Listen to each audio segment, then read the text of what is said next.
శ్రీ గోమాత్రే నమః.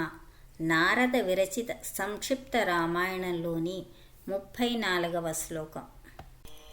నియుజ్యమానో రాజ్యాయ నైచ్ఛద్రాజ్యం మహాబల సగామవనం వీరో రామపాద ప్రసాదకః. దశరథుడు మరణించిన తర్వాత వశిష్ఠాది మహామునులు, సుమంతాది మంత్రులు, ఇతర బ్రాహ్మణుల ఆజ్ఞను సున్నితంగా తిరస్కరించి రాజ్యాన్ని నేను పాలించను అని బలవంతుడైన భరతుడు వారికి తెలియజేసి రాముని కొరకు అరణ్యానికి బయలుదేరి రామ పాదుకలకు పట్టాభిషేకం గావించాడు. నియుజ్యమానో రాజ్యాయ నైచ్ఛద్రాజ్యం మహాబల సగామవనం వీరో రామపాద ప్రసాదకః.